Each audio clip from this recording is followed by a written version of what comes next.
Okay, welcome. Good morning, everybody, and welcome to this Make a Change information webinar. For those of you who don't know me, I'm Sarah Davidge. I'm Head of Membership Research and Evaluation here at Women's Aid. Very happy to be chairing this session today with colleagues from Women's Aid, Respect and Member Services. We've got some great speakers for you. So we have Respect colleagues talking about Make a Change, about how it works and how it's being further developed. And then we have some Women's Aid member services talking who deliver the programme already to share their experiences with you. There is going to be some time at the end of the session for a Q&A. So please do put questions in the chat throughout the session and then we will come to those. Just to say, we are recording today's session.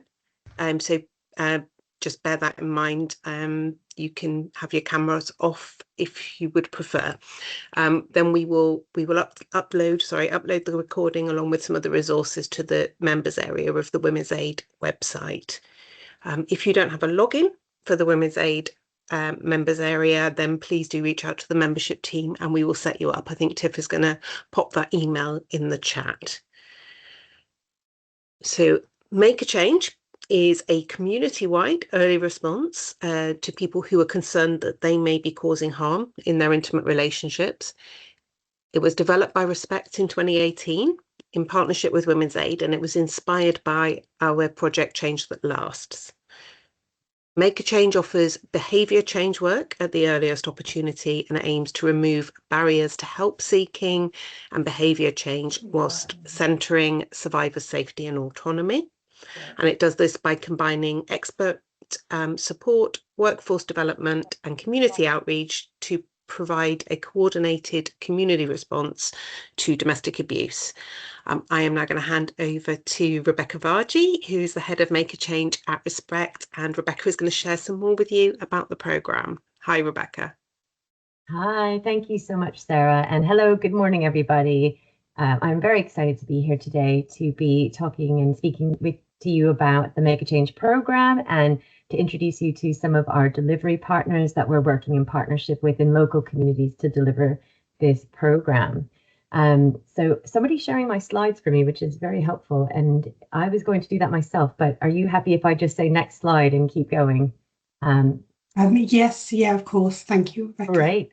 Thank you so much, Tiff. All right. So like Sarah said, we offer a community-wide early response to perpetrators, and I'm going to try to bring that to life a little bit for you. And we're really grateful that we get to work in partnership with Women's Aid England, because one of our aims is to connect with and draw in survivor services in local communities. And by working with Women's Aid and local survivor services, we are able to ground and root this work in the expertise of survivor services. And so just to give you a bit of a background, in case you're not as familiar with Respect, we are a national charity that's been operating since the late 90s. And we are focused on stopping domestic abuse through ensuring that perpetrators are both held to account and given the opportunity to change. And we see at Make a Change that there are perpetrators who are voluntarily bringing themselves forward to undertake behavior change work. And we want to create a culture and a society where we can encourage opportunities and that voluntary uptake of behavior change work alongside accountability mechanisms that we see through the criminal justice system and through civil remedies, for example. So at Respect, we also operate a Respect standard for England and Wales, and that accredits domestic abuse perpetrator providers to ensure that the delivery of these programs and behavior change work and interventions are safe, effective, and survivor focused. And we spend a lot of time at Respect thinking through what is the practical application of survivor-centered delivery of interventions with perpetrators. Ultimately, at the end of the day, our Respect standard is upholding two key principles, which are safety first and do no harm. And that very much focuses on the survivors. The primary beneficiaries of the work with perpetrators is the survivor. We want to make sure that we're stopping the harmful behaviors, the abuse that is happening to them. And it is requiring really skilled and careful work, because often the work we do with perpetrators, the survivor's not in the room. So the standard is very much set up to ensure that every step of the way, all the work that we do with perpetrators is considering that survivor who's not in the room and who this intervention is all about, improving their safety. So we also run 2 national helplines, which hopefully you've heard of. We have the Respect phone line, and we also have the Men's Advice line, which is available direct. The phone line is for perpetrators, and we offer practical support and advice, and we direct and signpost them to local perpetrator services in local communities. We also have a range of members. So we have approximately 80 organization members and 35 accredited members delivering perpetrator services across England and Wales. And another function that we do is develop innovative responses and projects and programs. So I really encourage you to take a look at our website, because you'll see the different programs we deliver for young people. We have a partnership with the Saving Together Institute and do a project to look at how we work with social services to improve their agency response to perpetrators. And then we also develop Make a Change, which I'm going to tell you a lot more about in a moment. So next slide, please, Tiff. So just to root us into the heart of the work that we do, which is very much focused on the safety of survivors, we have the Respect Standard, which underpins that. And it's really a detailed document. If you're not familiar with it, again, if you're interested in perpetrator work, this is a really useful starting point to look at the Respect Standard. The 4th edition was published in 2022, and we're in the process of preparing the next edition, which should be published pretty soon. We don't have a date yet, but it'll be coming very soon. And the standard is not too dissimilar from the Women's Aid Standard and the quality mark and the accreditation framework and process that your services will have undergone. This focuses on, the Respect Standard focuses on 4 key areas that are divided into 4 sections. And that first section looks at the management of the organization so that we ensure that services are coordinated and guides this very skilled work in a safe way, so that it's centered on behavior change with the perpetrator, but it's also ensuring that the survivor voice and that no further harm is being brought to them. So the 2 are being kept in check, if you like. And we have another section that outlines different types of interventions, and there are 2 main interventions that we offer an accreditation for. So on the right, you see intensive case management, and this is one type of intervention that is emphasizing it's really directed for those high risk, high harm perpetrators that will get intensive one-to-one case management support. And this is connected to a multi-agency response that will include the police, probation, social services, housing, and there'll be a mechanism like a panel or the MATAC, which is very similar to a MARAC, that will refer perpetrators that are often kind of repeat offenders that are known to these services for causing significant harm. And the aim will be to have a proactive monitoring and disruption of those behaviors and connecting with criminal justice and civil orders and protection orders to bring a stop to that behavior. And the DRIVE partnership, which you probably have all heard of, is one example of that type of intensive case management support. And there's been an announcement to roll this out across the country, which is positive news, because currently there's a patchwork of provision. It's more common not to have a perpetrator intervention in an area than it is to have one. So at Respect, we've been advocating that it's very important and vital to address the root cause of domestic abuse by having interventions for perpetrators that situate alongside survivor services and complement, not compete, but complement those services. So we have as well the structured intervention programs that are behavior change group work. That's typically what they're called, are domestic abuse perpetrator programs, or DAPs, as we say for shorthand within Respect. And these typically range between 20 and 30 sessions that constitute enough time and hours to create the behavior change that we're looking for. And again, Respect accredited members will have either developed their own behavior change program or have taken a program curriculum from a particular source. And we developed our own at Make a Change in partnership, like I said, with Women's Aid England, that I'm going to tell you a bit more about in a moment. But what is essential to any safe and effective work with perpetrators is that you have Section C, which is vital. It's the Integrated Support Service for Survivors. And this is offered early on, and it's often, it's a requirement of the standard to engage and seek to reach out to survivors and offer this support and see if we can make a connection and gather information to understand what's been going on for them, what's the context, to help us understand if it's safe to proceed in working with that perpetrator and how we can do that in a way that won't increase risk to the survivor. So there's a whole section in the standard dedicated to that. And then the final part of our standard looks at EDI, and that is inspiring some of the innovation work that I'm going to tell you briefly about today that involves Rahila, who's going to introduce you to some of that work that we're doing. But if you could move us on to the next slide, please, Tiff, I'll introduce you to the Make a Change model. So for those of you familiar with Change That Lasts, you'll know that there were 3 strands or 3 cogs, and we've taken inspiration from that and looked at, okay, what's the angle when we're developing responses for perpetrators, which keeps survivors at the heart of that. And so we have the expert support strand, which includes the behavior change program, and it looks as well at the integrated support service. And Make a Change has intentionally aimed to work with local survivor services, and we've done this in a variety of different capacities now. You're going to hear later today from Amar and Sito, who represent our Coventry Make a Change site and represent a model of working that includes with local survivor services delivering that integrated support service for survivors in partnership and alongside a Respect member delivering the perpetrator program. And in Coventry, there's a specialist line for Panagar working with Coventry Haven, the mainstream survivor service, to do that work for survivors in partnership with RCW, our perpetrator provider. And that enriches the offer to survivors by giving them a gateway into the other aspects of the survivor service and what they offer.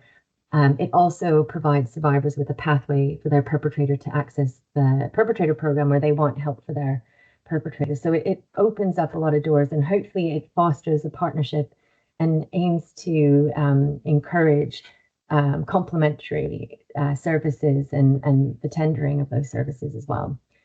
We also have a workforce development and community outreach strand, and we work to raise awareness of Make a Change in the communities with the professional multi-agency audience like health, social care, housing, education, by delivering a recognized respond refer training course, which gives them initial skill and confidence to make the first response to the perpetrator, and then to help them recognize and hopefully act as a bridge to our Make a Change expert support program. We also have the community outreach, which again looks to make awareness in the public area and raise awareness amongst the public that we're here and encourage the voluntary referrals. And we do see people coming to our services, perpetrators coming saying that they need help. Often they cite that they have recently separated or want to sustain a relationship, or that they're there for their children, or that they just don't want, they know something's not right and they don't want to keep going on in that way anymore. So our services are hopefully helping to create earlier identification. That's the whole point. Create safety for survivors and sustain behavior change, all within that coordinated community response framework. Next slide, please, Tiff. So I wanted to introduce an opportunity really that is available to Women's Aid member services. You will have known that you no doubt will have heard the Home Office launch their government strategy, the VOG strategy, in December, which had an emphasis on tackling perpetration, which we very much welcome. And they recognize that behind every survivor, there's a perpetrator who's often invisible. And really, we want to increase their visibility so we hold them to account and create behavior change we need to create safer conditions for survivors. And within that strategy, there is one pillar dedicated to the relentless pursuit of perpetrators. And so connected to that, the Home Office announced in February that there's going to be new funding competitions coming out to enable the delivery of their strategy. And in case you haven't heard, I've included a link, which you'll get the slides afterwards, and there's a contact email that you can reach out to, but you can essentially sign up to the Home Office, find a grant, notifications, and get weekly updates. And so you can be notified when this grant is expected to come out, which we think is going to be coming out by the end of this month in early June. And this creates an opportunity for Women's Aid members to get involved in the delivery of perpetrator work, either as a direct provider of that work. And again, we have another example of that here today with our partner, Win.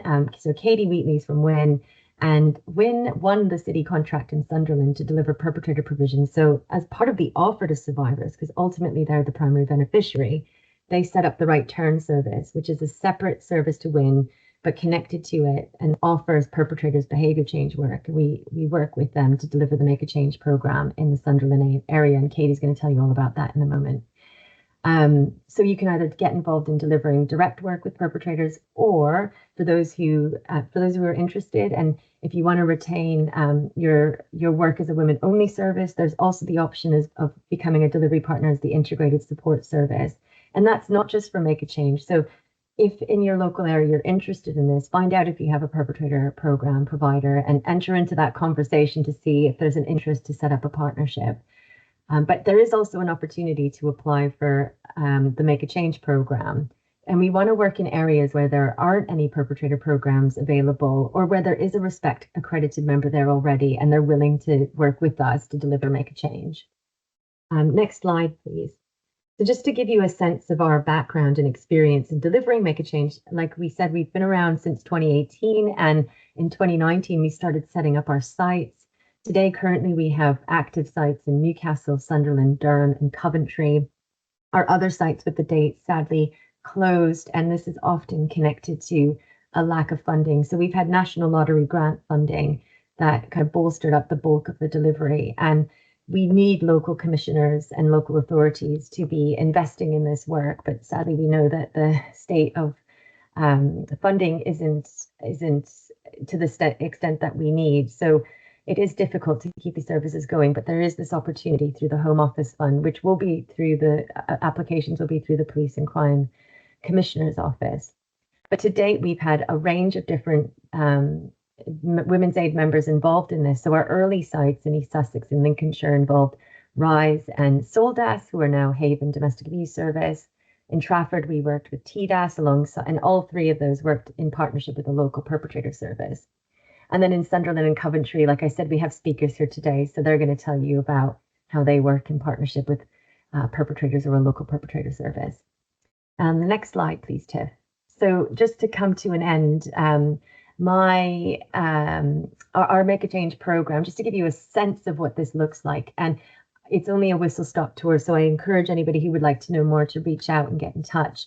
And we will put these slides on the members area and our commissioning pack as well for those who are interested in getting involved in this, to get a sense of, it goes into a little bit more detail about the program and includes a diagram of the partnership structure that we work to, or that's the options that are available.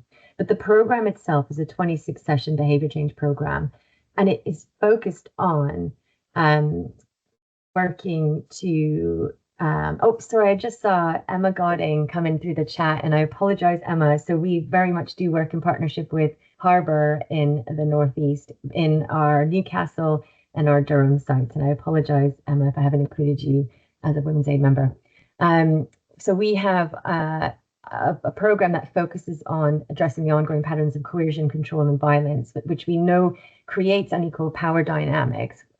So places the survivor on an equal footing in that relationship. And we want to work with perpetrators towards an equal and caring relationship. And we're doing this by applying a values-based method of engagement that is now we're revising the manual to be inclusive for neurodivergence, and also to consider the specific needs of Black and minoritized communities, which Rahila Sharif, who some of you may know from her days at Women's Aid England, is now working with us as a consultant to help us look through in terms of the program content and the resources and materials, how we're able to do that. We have developed a program that emphasizes the equality wheel in contrast to the power and control wheel. So when we talk about values-based, we're drawing on the values of the equality wheel. And we start with the value of respect. And the counterance to that is the emotional abuse that survivors will often experience. So we start by unpicking, what does respect look like for yourself, for someone you look up to, and within your relationships, and how is that impacting survivors when you're not acting in a respectful way? That's kind of a very quick description of the method of engagement. And the point is to build relationship with people, establish this method of engagement early on, and nurture their reasons for why they're there. So find something they want to work on and build on that and keep them coming week after week.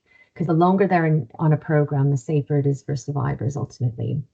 And then we have the 10 core units that focus on the equality wheel. So to give you an example, for example, of isolation being a tactic, we would be looking at like how you can be supportive Another one is around, we look at the value of trust, and the counter to that is like surveillance and monitoring. So we kind of unpick the two contrasting sides with somebody and try to draw on their motivation to be the person they want to be, which connects to those values.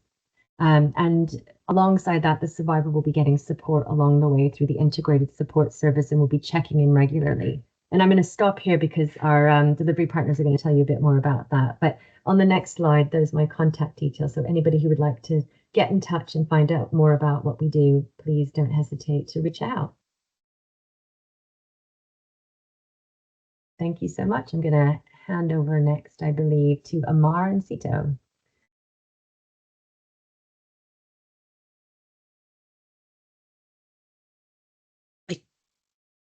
I think it's Katie next on the agenda. Sorry, apologies. Katie, over to you, Katie Weekly. I'm so sorry to talk us through how you're developing services at WIN. So good morning, and thank you for the opportunity to speak today. My name is Katie Wheatley, and I'm the Deputy Chief Executive of WIN Specialist Domestic Abuse Service, which has supported people affected by domestic abuse across Wearside and Sunderland since 1983, whilst also always recognising the disproportionate impact of abuse on women and girls.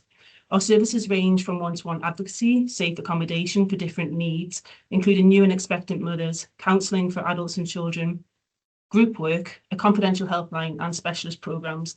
This includes Find a Way, which offers national coverage of anonymous support for friends and family members and colleagues who are worried about someone they care about, and our Right Turn service, which works with individuals who want supports to recognise and change their harmful behaviours. All our work is rooted in feminist values of equality, safety and justice, with a dual focus, supporting long-term independence and recovery for survivors, while promoting accountability and meaningful behaviour change for those responsible for harm. Within this wider offer, we deliver the MAC programme alongside an integrated support service in line with respect standards. When MAC was first introduced, Right Turn was a very small team, just 2 people, and the programme required significant development before it became fully operational. Working closely with Respect, we recognised that parts of the manual needed adapting to meet the needs of people accessing the programme, as some clients struggled with reading, writing and understanding the materials. We knew we could simplify the content without compromising the integrity of the MAC manual and core principles of equal and positive relationships. Alongside programme adaptation and delivery, the partnership work involved was significant, raising awareness, building trust with community and statutory partners, strengthening referral pathways and supporting understanding of perpetrator interventions across the wider system, which remains an ongoing and extensive piece of work which we are very much committed to. At the outset, we had several things to consider when setting up MAC. The first was capacity. Delivering a safe and effective programme to address harmful behaviours requires specialist expertise, but also substantial time and coordination for administration, data, and also respect accreditation requirements, which can be hard to juggle for a small team. Sustaining participation in the work can be complex. Sometimes emerging needs such as housing or benefits may take precedence. All the while, we are creating a careful culture of balance, accountability, challenge and support, not just with those referred to our service. Institutional advocacy and respectful disagreement among statutory agents can and does take a considerable amount of resource. Funding was and remains a concern as we receive funding to align with respect standards, but unfortunately this does not cover our full cost delivery. As an organisation, we therefore subsidise all work associated with MAC and the ISS to ensure support remains consistent, accessible and safe. A key consideration for us, ensuring that our ISS was fully embedded from the beginning, this was central for us. ISS has created opportunities for people to be seen and heard who may not otherwise have access to support, including those who may not yet even identify their experiences as abuse. Often referrals for MAC can have multiple victims. Therefore, following respect standards, they have to have a separate domestic abuse worker for each case, which was and can still be logistically difficult, especially when there are multiple victims to one perpetrator, whilst also maintaining our core victim services. But despite these challenges, there are clear strengths within the programme. The structure of MAC has worked particularly well. The early educational sessions provide an accessible starting point for people who may initially minimise their behaviour before moving into deeper work around accountability, empathy, relationships, and the impact of abuse, especially on children. which we find is the hook that keeps those that use harmful behaviours attending. They often want it better for their kids, they just don't know how to get there. We provide group work and one-to-one delivery, increasing flexibility and accessibility while maintaining safe practice standards. Our partnership with Respect has been invaluable in supporting ongoing development, reflective practice, and approaches that better respond to diverse needs, including neurodiversity. Most importantly, this model has meaningful impact for survivors and their families. Our integrated support service work ensures that survivors have choice and voice in whether engagement takes place and received tailored, responsive support throughout. They are supported to rebuild autonomy, strengthen support networks, and increase safety and stability in their lives. Working across both survivor and perpetrator services gives us a deeper understanding of risk, patterns of behaviour, and family dynamics, helping us deliver more informed and safer interventions. It also gives us valuable insight into how interventions are experienced and their real-world impact. So in summary, while funding support delivery in line with Respect standards, it is our wider organisational commitment to this work, particularly through Sustaining MAC and the ISS, that enables us to deliver safe, effective and meaningful impact for survivors, children, families and our wider community. Thank you.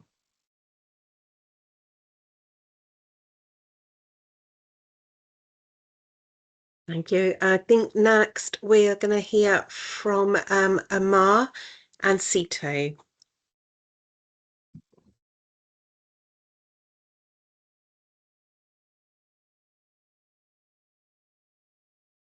Good morning, my name is Sito Sullivan and I work for Coventry Haven Women's Aid, and my colleague Amar Kaur is online as well, who will introduce the services that they offer. So just a little brief history of Coventry Haven. We began in a small little house in 1972, and we were part of a women's group that has grown into a registered charity run by women for women. We offer refuge, FGM support work, IRIS, ISBA, core ISBA, community outreach and integrated support, which is ISS, and the helpline. Amar, do you want to talk about your service? Sure. Hi everybody, my name's Emma. I'm the Senior Services Manager here at Panaga, and we provide support services for BME women and children fleeing domestic abuse. We're a dedicated buy and full service. We've been delivering services since 1980, so 46 years we've been delivering services for. We cover 28 languages in-house, but we have access to bank staff if we need to cover a language that we can't cover in-house. We can accommodate 48 women at any given time and over 130 women in our community across all our services in Coventry, Leicester and Leicestershire. Thank you. Pass you back to Sita.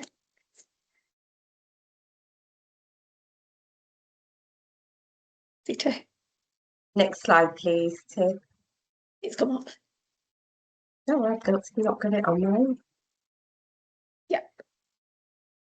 Okay, so our support is quite unique because we work in partnership with Panaga. So perpetrators can sometimes, so part of our work is perpetrators can sometimes create discomforts in our sector. We also have seen perpetrators weaponising programmes and interventions. ISS has a vital role in the programme, running parallel to the perpetrator intervention programme. So our work would be monitoring the risk for the victim or survivor and their children, safety planning, risk assessment, creating the victim survivor voice, which is really important, expanding the victim survivor space for action, increasing knowledge around domestic abuse, leading to informed choices.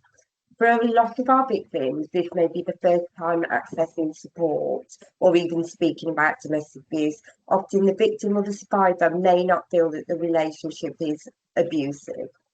So in those cases, what we would do is we would call the service user and say that we've had a referral, and because he's recognised the abusive behaviour that he wants to change. So this work is sometimes a bit of a selling point for us. We can say what we offer, why we're contacting her, and what the work will entail. So part of the integrated support is we contact the victim, like I've said, explain the reason for support. Now, this is optional. She can refuse to have support, or she may say, I want to think about it, I'm going to come back to you at a later date. We discuss the referral and how it's come to us, and talk about professionals involved, children's services, etc., if they are involved. We have to bear in mind that the victim's voice may not, the victim, sorry, or the survivor may not be aware the referral is being made, and particularly if the perpetrator has referred themselves. So if it's a self-referral, we are calling out the blue, and to say he's contacted an agency regarding his behaviour, and this is a support package we can offer.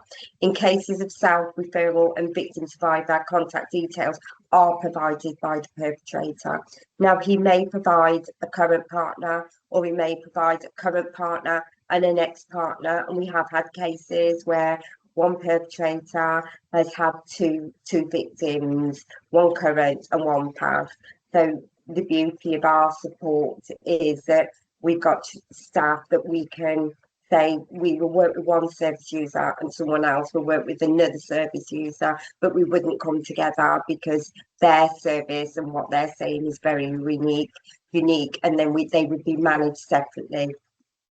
The victim survivor is reassured that the information is confidential. GDPR information handling is explained. We provide information on the programme if support is accepted. An assessment board is completed, providing a victim survivor focused background of the relationship, power and control within the relationship. So we talk about the service, we talk about his service, what he will be doing. We'll be talking about providing updates to her. We talk about risk and managing the risk. We discuss what ISS looks like, weekly calls, face-to-face appointments. This is victim survivor led. So we may get a service user that says she just wants updates, she just wants to know that he's attended, or we may get a service user that says, actually, I want to know what he's covering this week. So it might be, for instance, they're talking about power and control, and we can look at how that's affected her, if he's come back and victim blamed, or if there's any concerns, or if she's noticing behaviour change. We have regular updates about topics and sessions attended. A package of support will be risk assessment, safety planning, referrals and signposting. Safety is paramount when they're doing a perpetrator programme for the victim. If a perpetrator isn't accepted onto the programme, the victim survivor will be offered ongoing support through our DA service. So she may say that, actually, I don't want to know. Don't want to know anything about the service, but actually I could do with some domestic abuse support. So she will be offered a package of support. Okay, the specialism in Coventry is we are a very diverse city, and with the support from our partner agency, Panaga, every woman from an ethnical minoritized background is offered the choice to receive support from a specialist service. So we may have women that say, you don't understand the dynamics of my relationship, you not understanding the cause for. The beauty is we've got Panaga, the choice is hers where she would like her service, but we offer exactly the same sort of support for both agencies, regardless of culture. One of the most positive things that we have found about delivering integrated support is that we are seeing more victims who have never previously engaged with a specialist service, or for some service and victims and survivors, do not identify their experience any abuse. They may be reluctant to approach services for support. They are still in the relationship, are being prevented from accessing support. For some, ISS support will be the first time that they've had an independent specialist trauma-focused support that is solely focused on themselves. The aim of Make a Change is to enhance the safety and freedom space for action for all victims and survivors, and to ensure that their safety is not compromised by the intervention being delivered to the perpetrator. So what we would do is, upon receiving a referral, we would work quite closely with the perpetrator, which is called RCW, the perpetrator who delivered the programme. We discuss referrals and case management. We discuss risk. We have every 2 weeks we will discuss cases. So, for instance, if a perpetrator is attending a programme and he said to the facilitators, everything's fine, everything's great, you know, life is wonderful, she may be saying different. She may say to our ISS workers, actually, I have noticed a change. He is blaming me. When he's coming back, he's saying, well, I've learned today that this is all your behaviour. If you hadn't behaved in such a way, I wouldn't behave like this. So this is fed back to the perpetrator facilitators, and we look at how we can manage that. Now, the RCW who deliver the programme won't say, actually, your partner has said this to us. It's managed in such a way that the information is shared, but paramount is the women's safety and the children's safety. You can't run a perpetrator programme without parallel support, because the voice of the victim is paramount in this. And we'd like to see change, but her support is vital. If we feel that the risk has changed, we've had cases where we've had to refer to Marak as well, to just so that she's got an IDVA that can do the initial safeguarding and the high risk piece of work, but ultimately she would stay with the ISS worker due to their training that they've had via Respect. They know how to manage the risk, and because they've got that relationship with the victim. I think that's it. Thank you.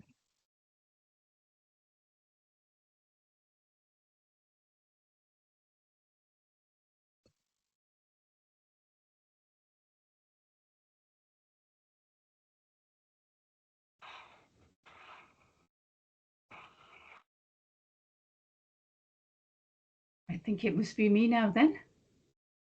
Yeah, next up, Rahila, do you mind Thank you so much. introducing yourself?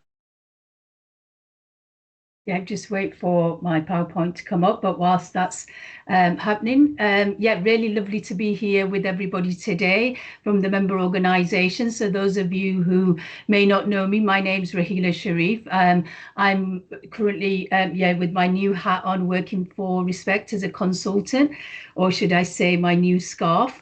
I'm going to be talking about Make a Change and why it matters now more than ever. And I want to start by setting out the reality of the current landscape and why Make a Change matters now more than ever. So access to perpetrator programs remains inconsistent, and in some areas, no programs exist at all, which actually limits the opportunity for early intervention and prevention work. So what Make a Change does, it addresses this gap by building capacity and providing a safe, accountable route for behaviour change alongside specialist support for survivors. And it was really helpful now to hear, and I hope, you know, from a frontline perspective, to hear from Katie and Sita and Amar in terms of how the perpetrator provision works alongside the provision for survivors. So Make a Change actually delivers the survivor-centred whole system response, and what it does is combines the direct work with perpetrators, the integrated support provision for survivors, and system change activity. So my presentation today will focus on 3 areas: how we produce change, so how we co-produce change, the benefits and opportunities for Women's Aid members, and the test pilot site with the led by and for Black and minoritized member organisation. Thank you. So co-producing change, what does it mean? So here it means shaping the model with the people who deliver it. And that's you, the member organisations, the survivors who rely on it, and the communities it will serve.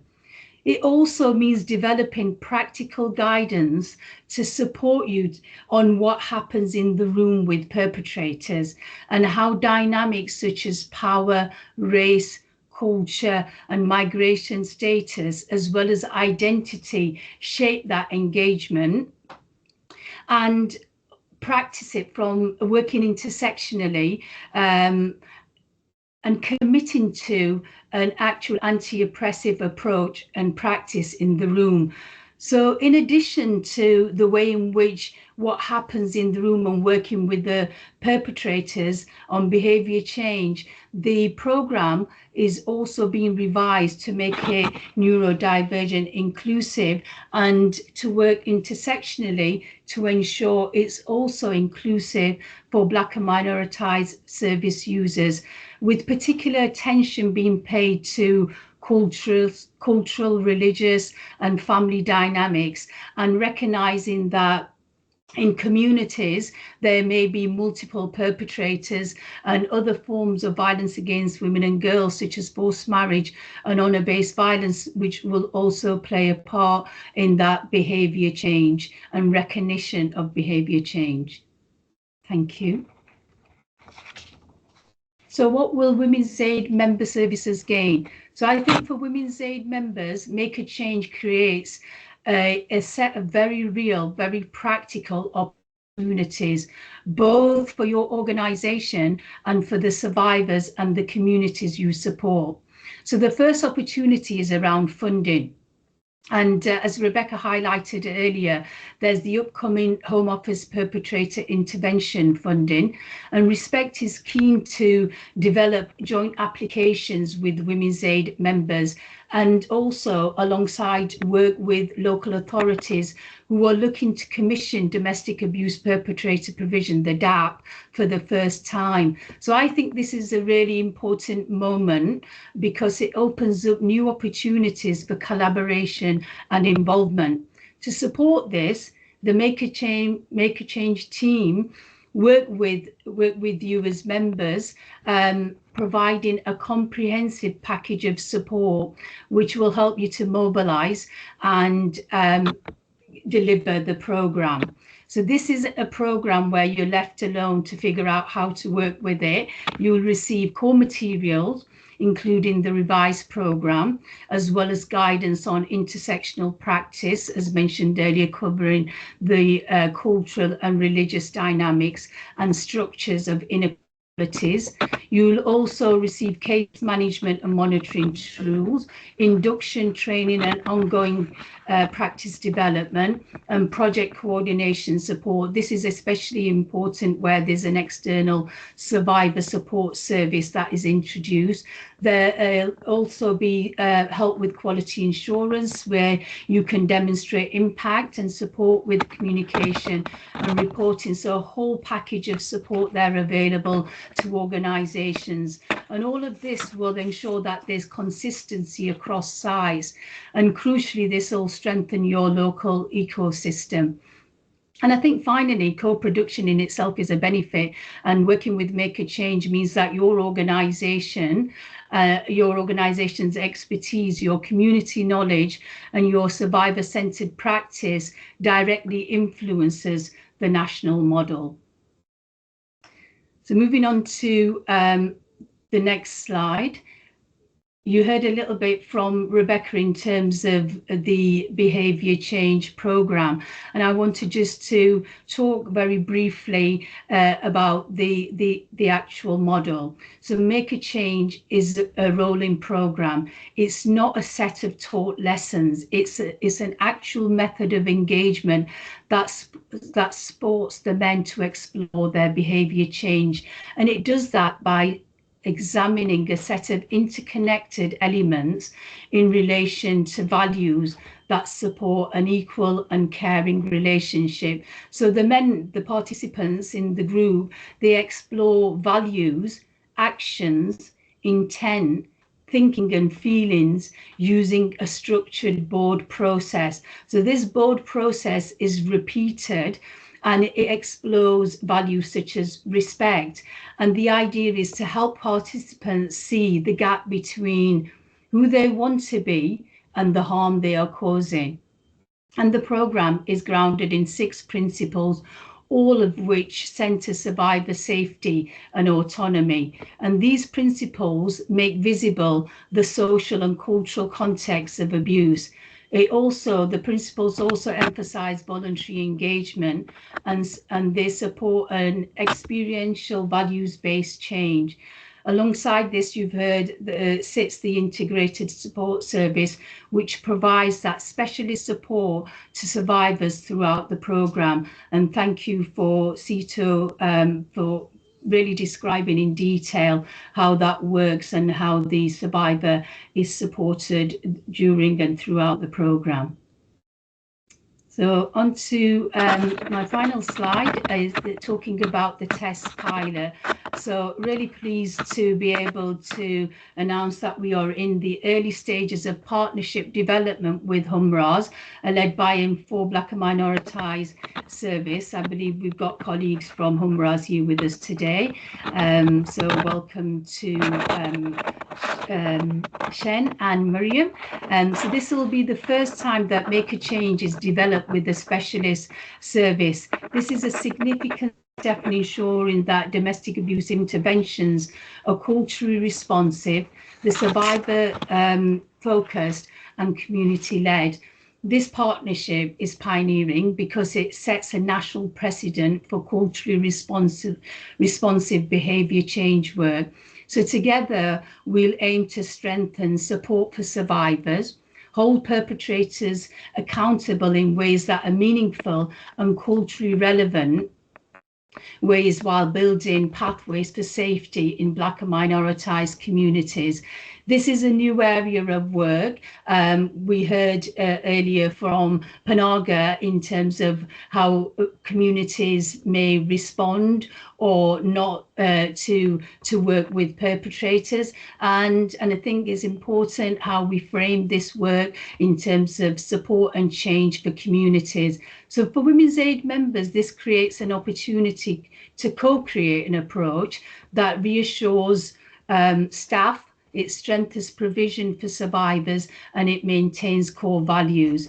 There are other clear benefits where you can showcase specialist local expertise. So this partnership is very much about promoting equity by ensuring that marginalised communities influence the programmes that affect them, and in turn build ethical, reciprocal, long-term collaborative relationships. This whole journey is about collaboration because there's opportunity to hold those reflective spaces. Respect provides training and will support joint funding applications. So if you want to know more about the programme and how to get involved, please do get in touch. Rebecca's details are on the next slide. So we look forward to hearing with you and supporting you along this journey, or if you just want to hear a little bit more about how that works in reality, in practice, very happy to set up conversations. So yeah, please do get in touch. Thank you so much. I'm going to pass you back to Sarah. Thank you, Rahila. Okay, so now we've got some time for some questions from you. We've got a couple in the Q&A chat already, but please do add any more as we go through. The first, so this may have been, there's two questions actually from Sukhvinder. The first one, and they're about the sort of the specifics of how the programme works. So I think anybody could probably take these. The first one is, if someone is a repeat offender, but they're being scored as standard or medium risk, what support frameworks are in place for those who cause harm?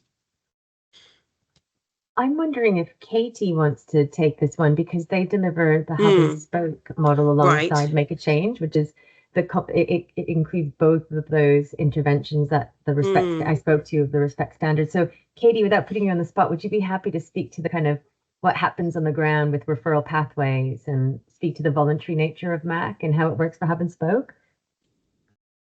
Yeah, so could you just repeat the question, Sarah, just in terms of the nuance Yeah, of of that? course, of course. So it's about an offender who is scored a standard or medium risk. What support frameworks are available for them?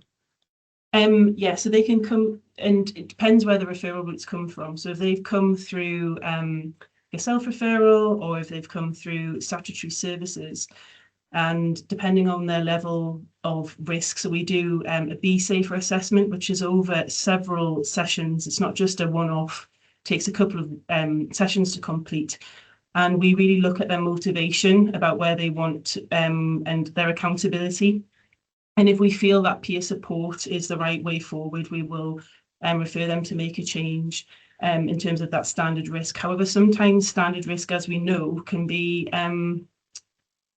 not correct. We know that there's that's where the ISS comes in, and we're really working alongside them from the beginning to understand what our victims are saying and victim survivors are saying, which then can change that risk. So statutory services can say someone's standard, but then we're actually really advocating that that risk may increase or may stay the same. So we can also refer to our high risk, high harm, which Rebecca talked about, which is our hub and spoke model. And that's the more intensive work that we do. And I think I touched about that on my section about that could be around their emerging needs, which can take a lot of time just to get that stabilization work. So we'll work with we want to stabilize people before they'll work before they can start any kind of work in terms of MAC or hub and spoke. Does that answer the question? Thank Can you, I add to Katie. that as well, just to say that, like, for Make a Change, we can work across any risk. I think it's also helpful to think about the intensive case management as those who are maybe like resistant to working with a behavior change or a perpetrator intervention. And as I've heard colleagues in Drive say, it's almost like sometimes you could that intensive case management work can be delivered without kind of advertising that they're like doing perpetrator intervention, but you're building that relationship and rapport with them to try to connect them, because the whole premise is that, like, when perpetrators are connected to services as part of monitoring, you are disrupting their behavior somewhat and helping to give space to the survivor through the monitoring of that, and hopefully kind of reducing some of the risk. And for MAC, we have, and again, apologies to Emma Garding and not including her on that slide. I'll make sure that you're there before we put that onto the members area. But there's a really good, another example of a good model in Newcastle, where we've seen cases where they've come over to the hub and spoke, and there's been some of that stabilization work, and then they've put them onto the MAC program, and they've been able to kind of support through hub and spoke to access the behavior change program. And then there's this power that happens when a perpetrator is on a group and speaking about their behaviors with other guys that are, you know, like that process enables and facilitates kind of disclosures, if you like, and people kind of looking at their own behaviors in a deeper way than they might do one-to-one. So I think it's really complementary to have both of those. And as Drive gets rolled out, it's really important to have a behavior change program alongside that, so you have that ability to kind of work between the two services. Thank you. I've got 3 more questions. If we don't get to all of them, we will respond after the meeting. But I'm just going to move on to Vicky from Crossroads, who's asked whether any of the delivery partners incorporate support for children, and also what would happen if the perpetrator didn't want their child to receive support. Would they still be accepted onto the programme? So again, I'm wondering if Sita or Amar, you want to step in, but I would say that, like, the benefit of working with survivor services is that some of them will have support for children and young people. And unfortunately, we haven't had direct funding to fund children's services or a service for children and young people, but we've worked with TDAS, for example, in Trafford, did have a children and young people service that they could directly refer into. And Sita, do you want to speak about this and maybe talk to the complexities? That's absolutely correct. So the ISS work is not just for the victim; it's incorporating the whole family. So if we need to make referral on to a support service for children, obviously we'll discuss that with consent. We can make that, but we don't. We need to consider the whole family, the risk and the safety, and ongoing referral pathways for that victim and children. And Okay, it connects thank you. to the way that the respect standards set up so that perpetrators are told when they come to a service they have to give the details of their partner or ex-partner, the survivor, so that safe contact can be made. And as part of that, you're creating space to talk about like what's going on for anybody else living in that household, any children, what are the impacts? And often because perpetrators are there at a program and are kind of willing to engage, even if they have a social worker nudging them, or somebody else in their life telling them to access help, there is often a willingness to they want the people in their household to be able to access the support because they're told that that's part of what has to happen if they're going to engage. Sito, come back in. Yeah, I just wanted to act. Obviously, the ISS will work with the female, and we would do a package of support. But he would also be getting support from the program as well. So if he's reluctant, they can discuss why he's reluctant and what the barriers are. Katie, come on in.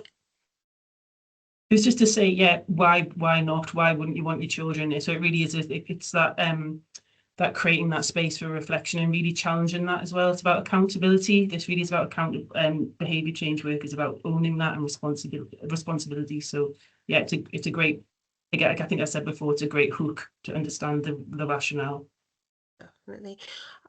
Thank you all. I'd like to try and get 2 more questions in. I'm conscious we've only got 2 minutes left and I'm meant to be wrapping up now, but let's see if we can try and be brief, otherwise we'll come back. Angie Stewart asks, where an area is planning on setting up a drive programme, would this programme be complementary or competition? That might be quite a straightforward answer, I'm hoping.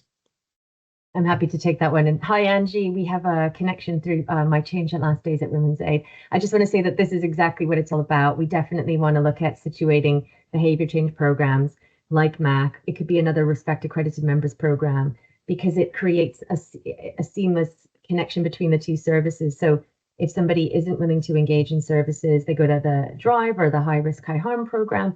And that work can be done to get them ready to engage with longer term behaviour change work in that group setting. So they do complement each other. And that's kind of the pitch we're going to be making to PCCs, that this is strengthening the breadth of your provision. Perfect, thank you. And are we able to answer briefly, because this is quite a big question, from Kathleen Sims. Sorry, I'm not sure where from. How do you manage counter allegations if the perpetrator is already on the programme? So this is something that perpetrator services will be very well versed with, that actually they get, you know, women survivors, well, women who present initially the perpetrator who have said that they're the primary perpetrator. And then it's the careful assessment process that services will do that will then go through the risk assessment, the needs assessment, just to get to hear their story. And they'll work out that they actually aren't the primary perpetrator, that they're the survivor, and that they maybe have been using resistance to the perpetrator's abuse, to the main perpetrator's abuse. So that requires careful conversations with, of course, both the perpetrator and survivor. And Sito's nodding, Katie's nodding. Like, this is where that skilled work comes in and the standard really kicks in. So Sito, I don't know if you want to end with saying anything about this, but it's really delicate, skilled, time intensive, and that's why you need these good partnerships in place. And the survivor service brings further expertise to help in these scenarios. It strengthens the response. That's absolutely correct, Rebecca. You explained it perfectly.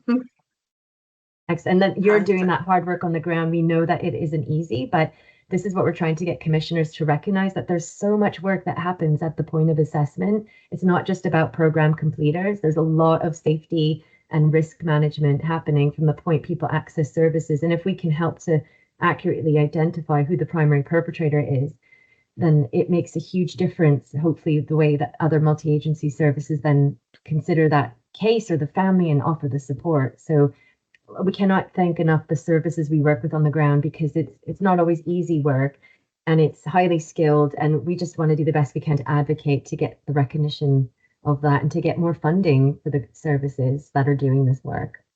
Okay, thank you so much. I had 2 other questions, but what we'll do is we'll send a follow-up with the slides, or put it in the members area. We'll find a way to communicate responses to those to you. I going to bring us to a close now and end the session here today. Just want to say a massive thank you once again to everybody who's spoken for sharing your expertise and your experience with us. And those of you members attending, if you indicated in your registration that you'd like further contact about Make a Change, we will be in touch with you, and please reach out if you have any queries following the session today. I'm sure everybody will be really happy to get back to you. So thank you for coming along. It's been great to see so many people here and interested in the partnership. Have a good rest of your day, everyone. Thank you. Thank you. Thank Thank you you. so much.